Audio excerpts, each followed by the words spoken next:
अब सुनीता विलियम्स के सामने चुनौतियां क्या होंगी और उनके साथी एस्ट्रोनॉट्स के सामने, क्योंकि जीरो ग्रेविटेशनल फोर्स वाले अंतरिक्ष में रहना और वापस धरती पर आना जहां पर ग्रेविटेशनल फोर्स है, हेल्थ पर क्या इम्पैक्ट पड़ सकता है? जी हाँ, वही मैं आपको डिटेल में अर्लियर समझा रहा था कि एक तो इमीडिएट इफेक्ट्स होते हैं इनर ईयर के चेंजेस की वजह से। आपको चक्कर आना, नौजिया आना, वॉमिटिंग आना बहुत कॉमन है पहले कुछ दिनों के अंदर। इसके अलावा क्योंकि आपकी मसल्स और बोन इतनी वीक हैं तो आप खड़े भी नहीं हो सकते। मतलब सुनीता विलियम्स ने तो एक स्टेटमेंट बहुत फेमस हुआ, वो बोला कि मैं शायद पेंसिल भी नहीं उठा पाऊंगी, पर मुझे लगता है उनकी शेप उससे कहीं बेटर दिख रही है। लेकिन कोई भी अपनी बॉडी का वेट उठाना तो बहुत मुश्किल होता है पहले हफ्ता 10 दिन।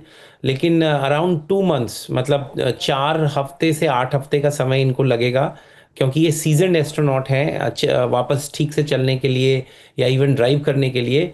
लेकिन क्योंकि ये एक बहुत लंबा स्पेस एक्सप्लोरेशन का मिशन रहा, 9 मंथ्स का, मतलब एजिस के पास जा रही हैं। जितना सबसे ज़्यादा डेज अगर आप काउंट करिए, टोटल 5 लोगों ने इतना टाइम स्पेंड किया है स्पेस में। तो उसकी वजह से आपके बोन्स और मसल के अंदर बहुत वीकनेस आती है, स्ट्रेंथ नहीं रहती, बोन्स में से कैल्शियम निकल जाता है, स्मॉल फ्रैक्चर्स होने का रिस्क रहता है, बोन पेन होने का रिस्क रहता है। इसीलिए एस्ट्रोनॉट्स को वेट बेरिंग एक्सरसाइज हर 2 घंटे स्पेस स्टेशन में करना होता है। हार्ट के लिए पंपिंग कैपेबिलिटीज, जो पंप करने की एबिलिटी है, ऊपर स्पेस में रेजिस्टेंस नहीं है, ग्रेविटी नहीं है तो आसान है। लेकिन आप जब धरती पे आएंगे तो एकोमोडेट करना पड़ता है कि अगेंस्ट ग्रेविटी पंप करेंगे। एल्वियोल्स, जहाँ पे लंग्स के अंदर जहाँ पे गैसेस एक्सचेंज होती है, ग्रेविटी लेस सिचुएशन में बहुत ही अलग फिजियोलॉजी है।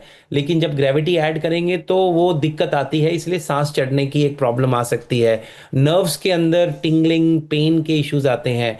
साइकोलॉजी, क्योंकि आइसोलेशन में रहता है एक एस्ट्रोनॉट इतने लंबे समय तक, तो डिप्रेशन, एंजाइटी के भी इश्यूज होते हैं, इसलिए फ्रीक्वेंट स्क्रीनिंग करनी पड़ती है। स्किन ब्रेक डाउन होते हैं जिससे अल्सर्स वगैरह फॉर्म होते हैं। इसके अलावा जो मैंने पहले बताया, अराउंड थाउजेंड्स ऑफ एक्सरेज की रेडिएशन, जिससे डीएनए डैमेज हो सकता है, क्योंकि ऊपर आपके पास इलेक्ट्रोमैग्नेटिक शील्ड नहीं है, एटमॉस्फेयर नहीं है जो कि उन रेस को डिफ्लेक्ट कर दे। इसीलिए कैंसर के भी रिस्क हाई हो जाते हैं। देखिए, ये समझना ज़रूरी है कि स्पेस हमारी एक लग्जरी नहीं है, एक नेसेसिटी है। स्पेस स्टेशंस बनाना, मून के ऊपर स्पेस स्टेशन बनाना जहां से फर्दर डीप स्पेस के अंदर लॉन्चिंग हो सके।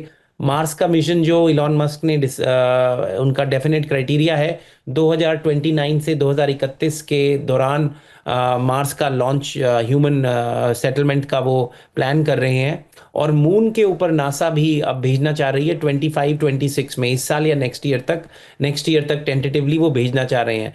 तो स्पेस ट्रैवल एक रियलिटी है, एक नेसेसिटी है।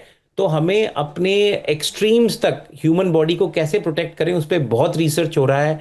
मैं भी स्पेस साइंस में आर्टिकल्स भी लिखता हूँ। तो फिलहाल अगले आप समझिए 4 to 6 weeks, at least to 8 weeks इनका रिहेबिलिटेशन होगा। इनके अंदर हम लोग टेस्ट करेंगे, कार्डियक फंक्शन टेस्ट किया जाएगा, साइकोलॉजिकल इवैल्यूएशन होगा, फिजियोलॉजिकल इवैल्यूएशन होगा, हार्ट के रिदम्स चेक करेंगे, नर्व्स चेक किए जाएंगी, डिफरेंट ऑर्गन्स की इमेजिंग होगी, कोई कैंसर स्क्रीनिंग होगी, कहीं कोई डीएनए डैमेज तो नहीं हुआ।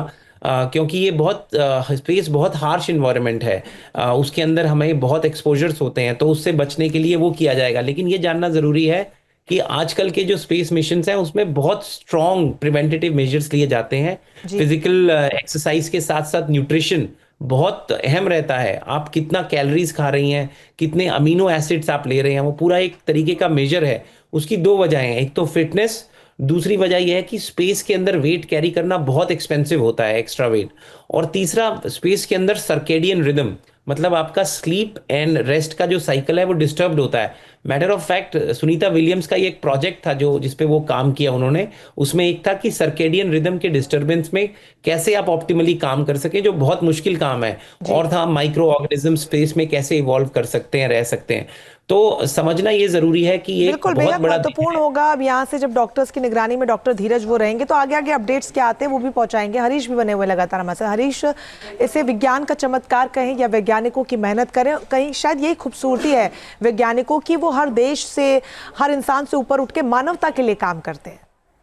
करेक्ट जी देखिए, बिल्कुल अगर आप ये पूरा एक्सपीडिशन देखें तो ये पूरा इसका एक उदाहरण आपको समझ में आएगा कि किस तरीके से इस पूरे मिशन को अंजाम दिया गया है। अगर आप देखें कि किस तरीके से जब स्टारलाइनर फेल हो गया और उससे वो जो क्रू को लेकर गया वो वापस नहीं लेकर आ पाया, उसके बाद कहीं ना कहीं उम्मीदें जो है वो कम हुई थी किस तरीके से वापसी जो है वो हो पाएगी।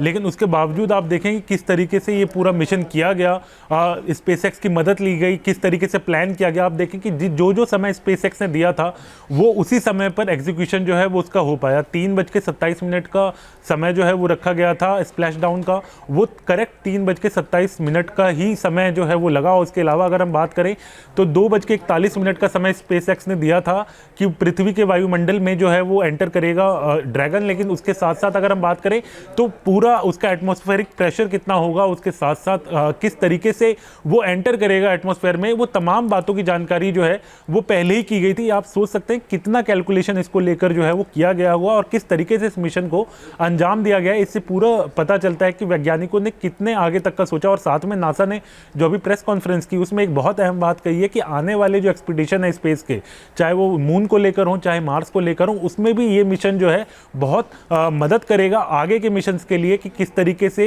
जो है मिशन को अंजाम देना चाहिए। और साथ में आईएसएस पर जाने वाले जो स्पेस क्राफ्ट हैं उनको किस तरीके से डिजाइन करने की जरूरत होगी। तो इन तमाम बातों से पता चलता है कि किस तरीके से इस पूरे मिशन को एग्जीक्यूट किया गया है। न्यूज नेशन अब व्हाट्सएप पर खबरों की ताजा अपडेट के लिए न्यूज नेशन के इस क्यूआर कोड को स्कैन करें।